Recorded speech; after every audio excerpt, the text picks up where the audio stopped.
Hi, everyone. Quite a few of my friends and also other people who came across me, they raise a question, and that is, hey, Manyan, what do you think about the economy of China? And shall I stop investing, or shall I even pull back my investment? And so on. So today I try to give you some information, and I don't want to say yes or no, because it's so different from case to case. You have to make your decision yourself, but I can give you some, I hope, useful information. Now, first of all, most people who are interested in doing business with China, they probably have heard about the case of Evergrande and the case of Country Garden, I think it's called. These are the two biggest real estate developer company in China, okay? Doing billions and billions of business, and building, hundred thousands of houses and buildings, yeah? So now, why I start talking about this real estate business? Because the real estate business is a very, very major portion of the total Chinese economy. I would say 25 to 30% of the Chinese GDP coming from, the real estate market. So when things happen in the real estate market, it has an impact, for the whole economy. So that's why I start talking about that. And you probably may have heard that both of these two real estate developing companies, which are the biggest in China and one of the biggest in the world, and they are both threatened by bankruptcy. Bankruptcy. We can start with Evergrande, because they started, people started hearing a lot, I think 2-3 years ago already, that they have difficulty to pay their debt, yeah? And people who are waiting for their payment are making noise, yeah? So now this company it has been speculating that they are at the brink of bankruptcy for quite a long while. And then later it was basically confirmed, not officially confirmed by a statement, but confirmed through the fact that the subsidiary of Evergrande in America, they applied for bankruptcy protection. So if you are not threatened by bankruptcy, you don't go for applying a bankruptcy protection, right? Bankruptcy protection basically meaning you are asking the authority, hey, I'm in trouble. I'm not able to pay all my debt in time, yeah? But please give me 1 year or 1.5 or whatever, yeah? You apply, yeah? Give me 1 year. So during this year, you give me a protection. Make sure that no people can sue me because I do not pay them, back their debt or our debt in time. So that's why it's called bankruptcy protection. And the reason I apply for this protection, because I believe within 1 year I will fix all my problem. Okay. And by restructuring the loan and and negotiating and so on. But what happened is, as long as I can remember, the application was maybe some 3 months ago, and I think the American authority rejected that. And usually you reject it because you see, no, they don't have chance to fix this problem within a year. Now, this is only the subsidiary in America. But I mean, if the parent's company, yeah, is not in trouble, is not also risking bankruptcy, they didn't need to ask their subsidiary company to apply for bankruptcy protection. So it is quite certain that they are in the brink of being bankrupt. So, and that's why so many, hundred thousands of buildings in China are half ready or ready to, you just name it. Some are ready 10%, some are ready 90%, and they all stop. Huh? A lot of them in China, not ready house standing there and nobody work on it. And why? Because the company cannot pay, their subcontractors and their workers and so on. So this is the case of Evergrande. Yeah, this is quite sure that they are in bankruptcy. And as I mentioned in one of my previous episodes, this Chinese Communist government is trying to look for a solution so that this company doesn't go overnight bankrupt and rather, fall step by step down so that it doesn't create a too big social turmoil. Yeah? Well, this is their wishful thinking. If they manage, that's another thing. And I understand, because when a company like Evergrande collapse, a lot of people will become unemployed, okay? Now, this is not the end of the story, because Evergrande is only the second biggest real estate developer in China. The biggest one in Chinese is called Bi Gui Yuan, and Bi Gui Yuan, I think the English name is Country Garden. Now, Country Garden being the number one real estate developer is also threatened by bankruptcy. Yeah? Not yet declared bankrupt, but we know that there were, for example, a steel supplying company who claimed that they should have paid us already a year ago this and that invoice, yeah, and they haven't paid it. And also other subcontractor has been complaining that this company Country Garden are not paying the bill, yeah, so they are in trouble, and their share value, yeah, their share value. I just have a quick check. For 5 years ago, their share value or share price is about in euro is about 1.45 euro per share.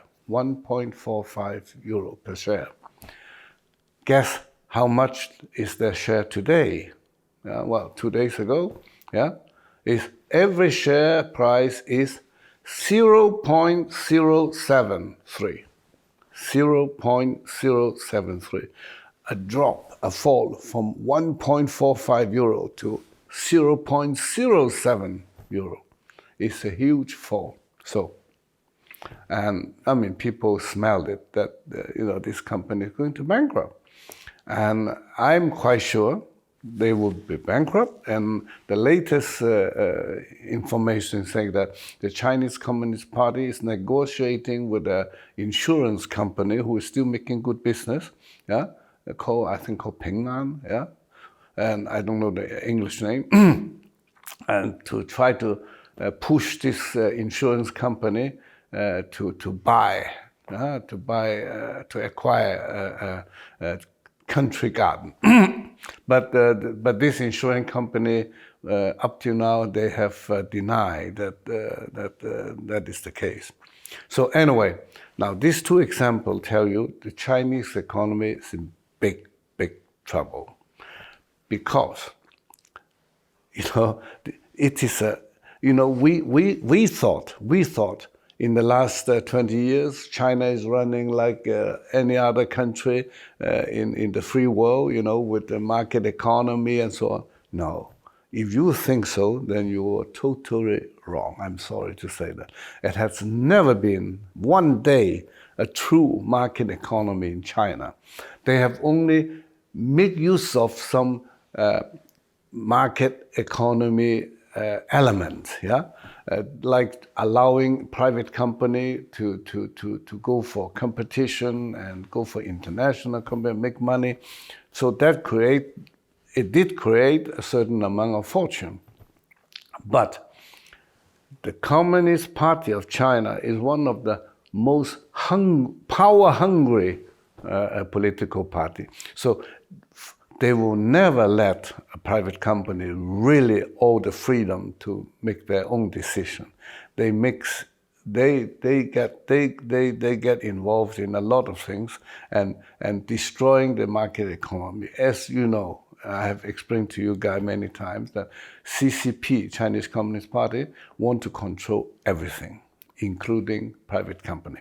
Now, when these real estate developer are no longer building their houses, so that means people who used to buy land, or such company, they buy land and build houses on the land, they are not buying any more land.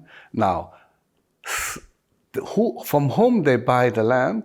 From the local government, city government, provincial government, and so on. Now, this government, their major income, I think up to maybe 40% of their income is selling land.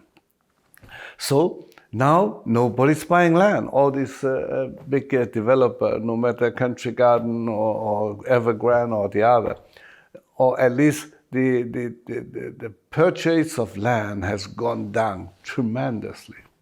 So many provinces, many local government, they don't even have the money to pay their own people. So a lot of public servants are getting, 50% pay, 70% pay. Some in the most serious cases, they don't get paid at all. In some area, people haven't got their salary for half a year. Yeah. So then you understand that you should be able to imagine they are in big trouble with the economy. Now, another thing I can mention about the Chinese economy is the unemployment is very serious in China. 50% of all young people graduated from the university do not find a job. That's very serious. When young people do not get a job, it's a problem. Of course, many of them, for their living, they go for, delivering food, for takeaway, ordering, and instead of working in a company as an engineer, which they have studied, for example. So, and even worse is, when you go down in the age and to people who are between 16 and 24 in China, 47% are unemployed. Now, this is a social bomb, because when young people do not get a job, they get angry, they get disappointed, they get, unsatisfied, and that may lead to social turmoil. Yeah. Now, another thing I can also inform you as a sign of a big trouble of the Chinese economy, because I have been, as I mentioned before, I have been warning everyone since 2015 that China economy is going down. Yeah, even sometimes we go up a little bit, but I forecasted the main trend is going down, down, down, down. Yeah, and no one can change it. I will tell you later why no one can stop that trend. Anyway, so unemployment is a big problem. But another thing is a big problem is when you look at the foreign currency reserve. Yeah, that show a little bit the strength of a country's economy.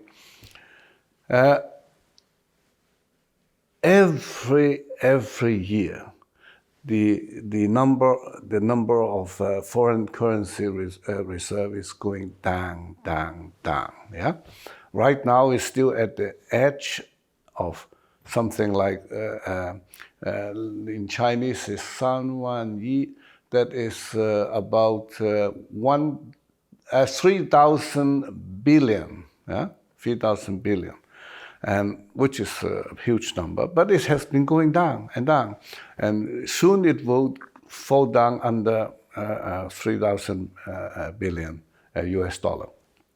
Now, last year, No, sorry. I think, no, in August this year, in the month of August, 412, or that is in English, is $41 billion left China, or really gone out. And in September is 45 billion. So the trend is, money are going out. Why? Why the foreign currency reserves going down? There are two main factors.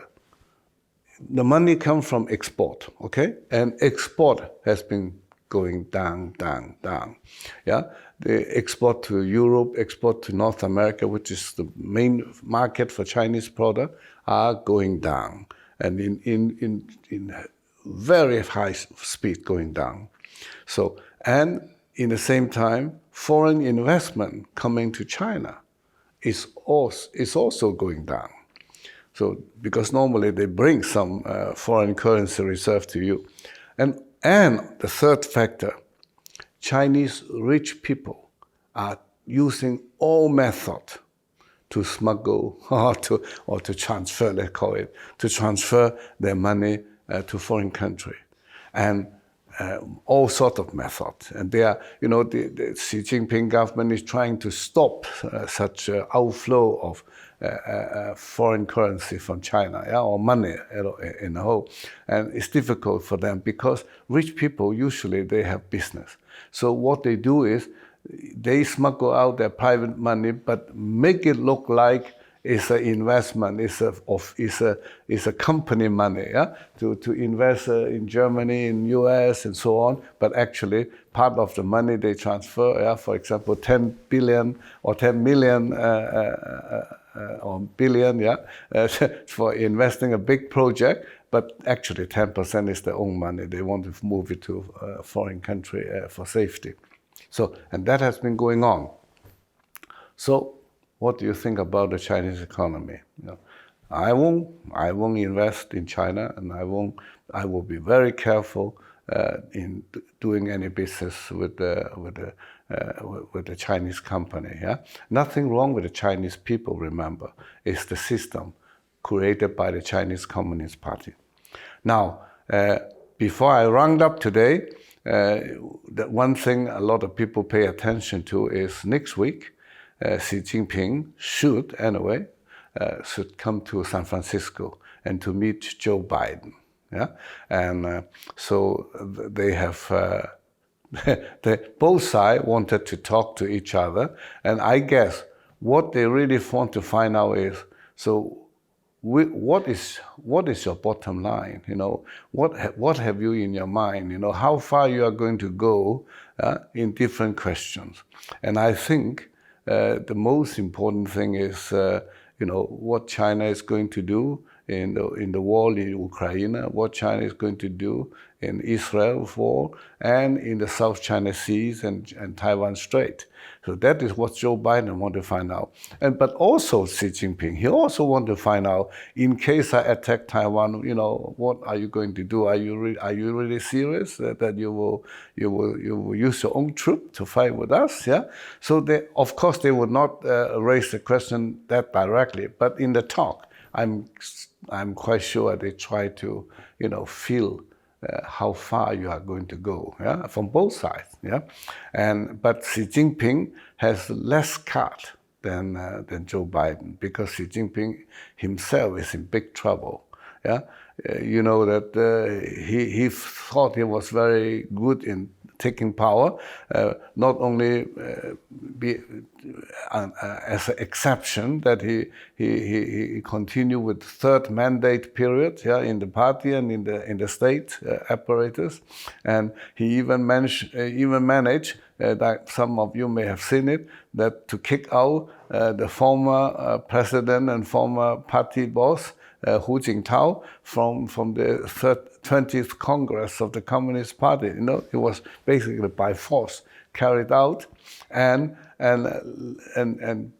taking away basically the you can say the kind of unofficial leader of that faction, and leaving the Prime Minister Li Keqiang there alone, yeah, and he was also kicked out from his positions at the end of the Congress, and recently he suddenly died, yeah, and nobody could give a good answer. How come that he is only 68 years old and always healthy, and then suddenly the party claimed that he died in heart attack? Although we all know that all these top people in China, they are 24 hours escorted by a medical team. Yeah, so usually it's not that easy that suddenly, people die like that. So and in China, there is almost, I would say, majority of the people don't trust the official statement. So they suspect that this is only a cruel result of the power struggle within the party. And they all know that between Li Keqiang and Xi Jinping, there has never been a good relationship. Yeah? Xi Jinping actually looked at Li Keqiang as a potential threat for his power. So this is, CCP system. And recently we know that we have a lot of trouble, unusually trouble. We have had this white paper revolution where people protest against the 3 years lockdown, and the 3 years lockdown has made a problematic economy to almost, I would say, a panic crisis. Yeah, it was. Don't believe that it's only because of the lockdown that Chinese economy is in trouble. No, the main reason is they have built up their economy partly through lies and tricks. And lies and tricks never work forever. Yeah, so sooner or later the economy will collapse, and we are there now. So, dear friends, I wish if you have business in China, well, think about what is going to happen, and you better find some way to protect your investment in China, and also make the right decision for your future action. Thank you for today. Bye-bye.